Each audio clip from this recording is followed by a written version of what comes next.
Welcome back to the channel, guys. It's MAZZ back again with another video for you guys. Today, we're doing something very similar that we've already done before, which is changing out the TRX4 connectors. We've went a different route with the battery. So I showed y'all in the previous video, went with a ProTech RC 1800 Shorty Pack 3S, and that's to fit in the front of the TRX4. So it comes in a couple different connectors, but I needed a smaller connector for how I'm going to route the wires through the truck when I plug it in. So I went with this XT60 connector. We originally had a IC5 Spectrum connector, and they're great connectors, but they're just massive. If you look at the difference in size, I mean, it swallows that guy up. And what I'm having to do is run this underneath, we'll call it the shock tower cross brace here that holds the body mount. I'm needing to run it under there, so this wouldn't fit there, the XT60 wheel. So saved y'all the hassle of watching me desolder the IC5. So we just have some bare wires on the ESC right now.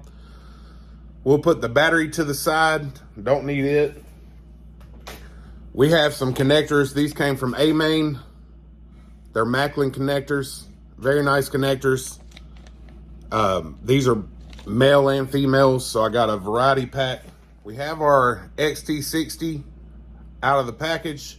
As you can see, these do not have a back cover like the IC5 does. So you will need a little bit of heat shrink, and I go very minimalist on this. You don't need a bunch. You're just trying to cover that little guy there. I may even cut this in half and use it. We'll see when we get there. I don't like to use a ton of heat shrink, just enough for the job. So have our connector, have our solder, and these wires are pre-tinned, but we do need to tin the connector. So it's as simple as getting it fixtured so that you don't have to hold it. We get the tip clean on the soldering iron. We go ahead and tin that tip with some fresh solder. We're gonna hold it on the connector. You don't need a ton, but you do need to make sure it's heated up and completely coated on the inside of that barrel. So we're good there. It doesn't take much. You don't want to overheat these connectors. I have my soldering iron on 430 Celsius right now, which is pretty hot. I like to work faster with higher heat rather than slower with lower heat. Make sure you keep that tip clean. That's what she said. Tin it. Go onto the barrel. You'll find once you get that tinned and some solder flowing, it'll immediately heat that connector up. So it should be good there. Just double check it. I'm gonna put a little bit more in each one of them.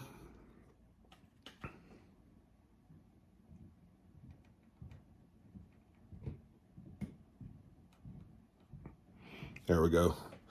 I just want it where once it's just below the level of the hole in the connector. Nothing too crazy.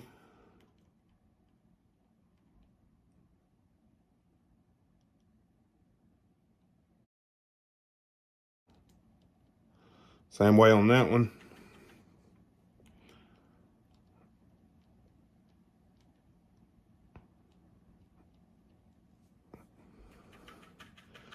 So those are tinned up. We're going to let it cool down.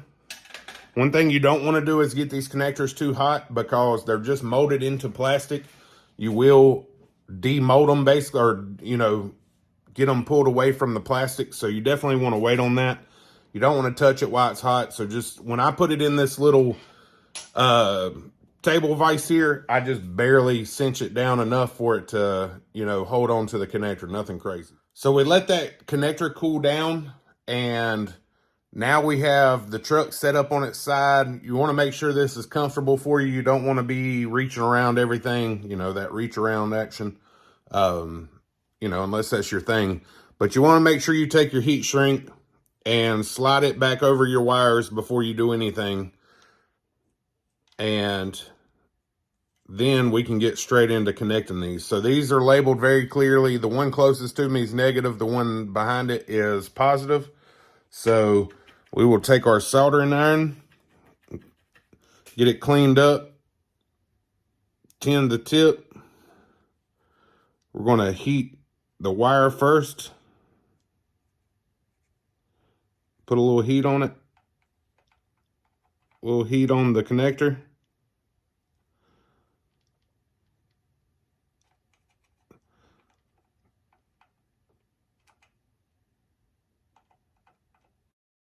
And these are a little tougher to get to, especially I'm working on the back when I can't see it. Just got to get to it. There we go. Just as soon as it gets all the way down to where the insulation of the wire is down to the connector, you stop. It doesn't take but a second. The holes are very deep in these connectors. That's what she said. Been around the block a time or two, I guess you could say.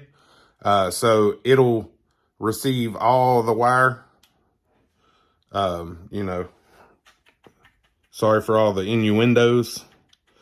We'll let that cool for a second. Like I said, you don't want to let these connectors get too hot because they are just molded into plastic. So we'll get that cleaned up. Make sure we have enough room for our next negative wire. We do.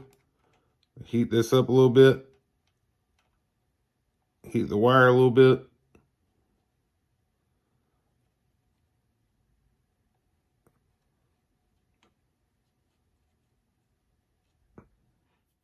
So we let that cool down, and now as you can see, it's very nice solder on both sides, all the way through and through.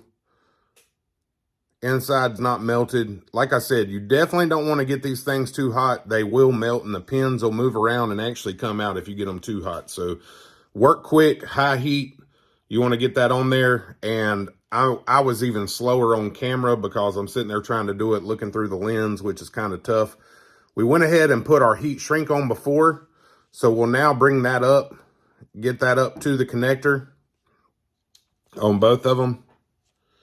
You'll obviously need your heat gun at this point.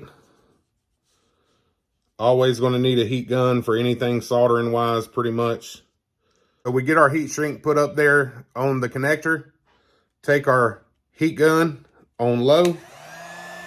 Start to heat it. I want it to shrink just a little bit. Nothing too crazy. Then I can get it down in the connector. The size heat shrink you're using is actually too big for the hole. That's what she said beforehand. So you shrink it down a little bit, then it'll slide down in that connector, see? And then we can finish it off. So get it shrunk down a little bit more. I like to do this in stages to make sure my heat shrink is down in there and not coming back out. So look like we're good. Sorry if I went off camera, but literally that's all it takes. As you can see, nice heat shrink job. None of the connector is showing. That is a completed connector. Get you zoomed in a little bit. But that is completed. You can see I touched the connector with the soldering iron. You want to stay away from the connector as much as possible. That's just from the vise. But anyway, guys, that's how simple it is to solder an XT60. Takes me a little bit of time on camera. Off camera, it wouldn't take me but a couple seconds. So like these connectors, and I think these may be my new connectors for any tent scale crawlers for sure. I like the size of them.